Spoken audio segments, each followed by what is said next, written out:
अस्सलाम वालेकुम। आज की इस वीडियो में हम लोग सीखेंगे प्रॉब्लम सॉल्विंग के बेसिक स्टेप्स। तो आइए स्टार्ट करते हैं। पहला स्टेप होता है हमारे पास डिफाइनिंग अ प्रॉब्लम। नंबर 2 हमारे पास होता है अंडरस्टैंडिंग अ प्रॉब्लम। फिर हमारे पास आता है प्लानिंग अ सॉल्यूशन। फिर आता है डिफाइनिंग कैंडिडेट सॉल्यूशन। और सबसे लास्ट हमारे पास जो प्रॉब्लम सॉल्विंग का स्टेप होता है वो है सेलेक्टिंग द बेस्ट सॉल्यूशन। तो आइए वन बाय वन इनको डिस्कस करते हैं। Defining a problem, a well-defined problem is the one that does not contain any ambiguities. It means कि हमारे पास एक वेल डिफाइंड प्रॉब्लम एक ऐसा प्रॉब्लम होता है जिसके अंदर किसी किस्म का कोई अबहम नहीं होता। All the conditions are clearly specified. सारी की सारी उसमें जो कंडीशंस होती हैं वो क्लियरली स्पेसिफाई की होती हैं। And it has a clear goal और इसका एक ख़ास मकसद होता है। It is easy to understand and solve. इसको समझना और हल करना नहायत आसान होता है। प्रॉब्लम सॉल्विंग का अगला स्टेप हमारे पास है अंडरस्टैंडिंग अ प्रॉब्लम। किसी भी प्रॉब्लम को समझने के लिए हमें उसमें यूज़ होने वाले 5 Ws के बारे में जानना बहुत ज़रूरी होता है। ये 5 Ws क्या होते हैं? ये 5 Ws बेसिकली होते हैं what, who, when, where and why.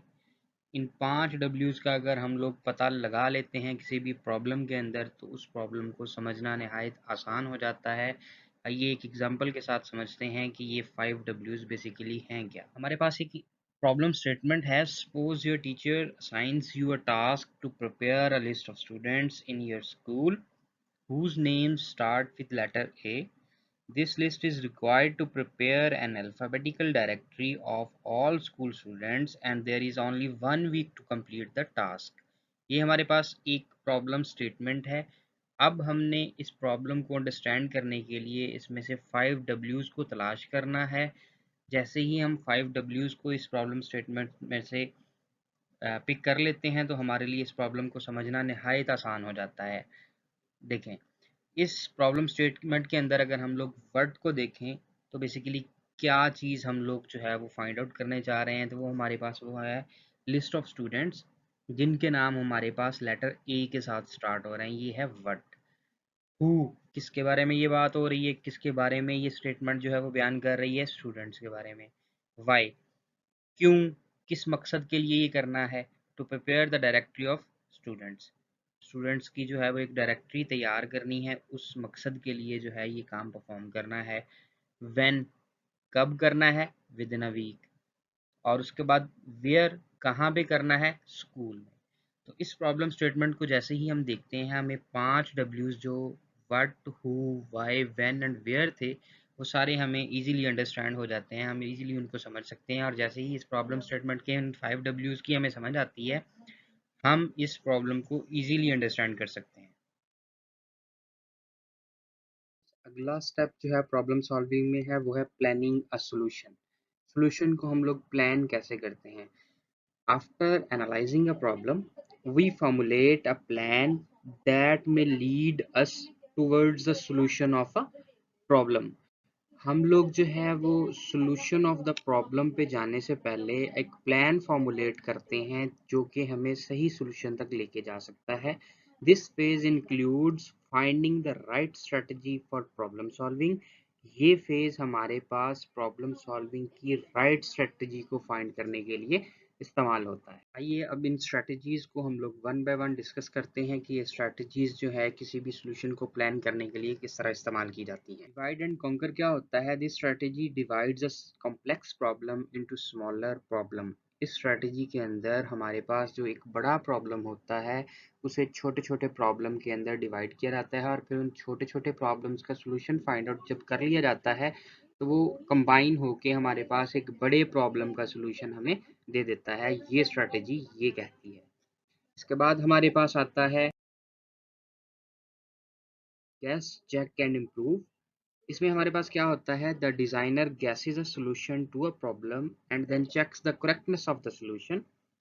Designer जो है वो किसी भी प्रॉब्लम के सॉल्यूशन को गैस करता है और देन उसकी करेक्टनेस को चेक करता है।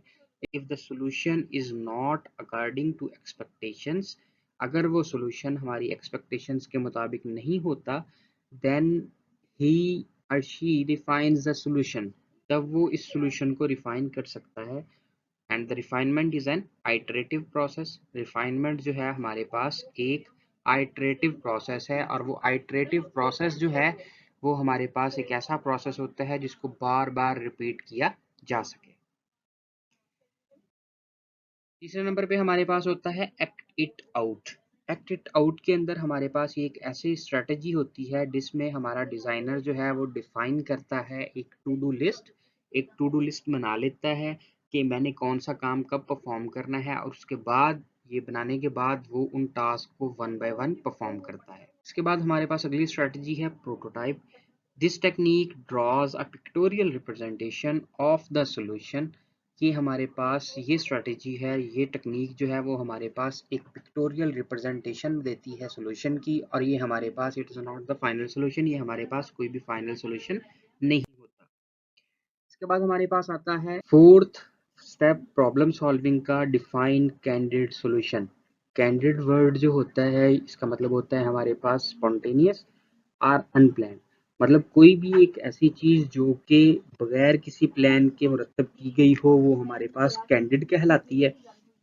और ये कैंडिड का मतलब होता है, इसके एग्जाम्पल से अगर मैं आपको समझाना चाहूँ कि अगर आपको कहा जाए कि आपके स्कूल के अंदर आपने उन स्टूडेंट्स को तलाश करना है जो कि क्रिकेट खेल सकते हैं, तो आप लोग क्या करोगे, या तो वन बाय वन एक एक क्लास में जाके आप स्टूडेंट से पूछोगे क्या आप क्रिकेट खेलते हैं, और जैसे ही वो आपको रिप्लाई करेंगे आप उनकी लिस्ट बनाते जाओगे एक एक क्लास से अलग अलग। तो ये हमारे पास होता है कि स्पॉन्टेनियस है, कोई प्लानिंग नहीं है, कुछ भी नहीं है, आपने जल्दी से जाके क्लास में से पूछ लिया कि कौन कौन से बच्चे जो हैं वो आपके पास क्रिकेट खेलते हैं। तो ये हमारे पास एक तरीकाकार है कैंडिड सॉल्यूशन को फाइंड आउट करने का। हमारे पास जो पांचवा स्टेप है प्रॉब्लम सॉल्विंग का वो होता है सिलेक्टिंग द बेस्ट सॉल्यूशन। हमारे पास ज़रूरी नहीं कि किसी भी प्रॉब्लम को सॉल्व करने के बाद उसका एक सॉल्यूशन निकले। बाज़ औक़ात ऐसा भी होता है कि हमारे पास मोर देन वन सॉल्यूशंस हम लोग फाइंड आउट कर लेते हैं। फिर वो जो मोर देन वन या मल्टीपल सॉल्यूशंस होते हैं उनमें से जो बेस्ट सॉल्यूशन हम लोग फाइंड आउट करते हैं वो इस प्रोसेस के थ्रू किया जाता है। Sometimes we find more than one solutions of a problem and then select the best one amongst. हम उनमें से सबसे बेस्ट सॉल्यूशन को जो है वो फाइंड आउट कर लेते हैं। आज का हमारा टॉपिक यहाँ पे ख़त्म हुआ। आज हम लोगों ने बेसिकली प्रॉब्लम सॉल्विंग के जो बेसिक स्टेप्स थे उनको सीखा। सबसे पहले हमारे पास था डिफाइनिंग अ प्रॉब्लम, देन हमारे पास था अंडरस्टैंडिंग अ प्रॉब्लम, इसके बाद था हमारे पास प्लानिंग अ सॉल्यूशन, देन हम लोगों ने डिस्कस किया डिफाइनिंग कैंडिडेट सॉल्यूशन, और एट द लास्ट हम लोगों ने देखा सिलेक्टिंग द बेस्ट सॉल्यूशन। तो आज की ये वीडियो अगर आप लोगों को अच्छी लगी हो तो हमारे इस चैनल टीचसी को लाजमी सब्सक्राइब कीजिए ताकि आने वाली हर वीडियो आप तक फ़ौरन पहुंच सके। अपना बहुत सा ख्याल रखिएगा। अल्लाह हाफ़िज़।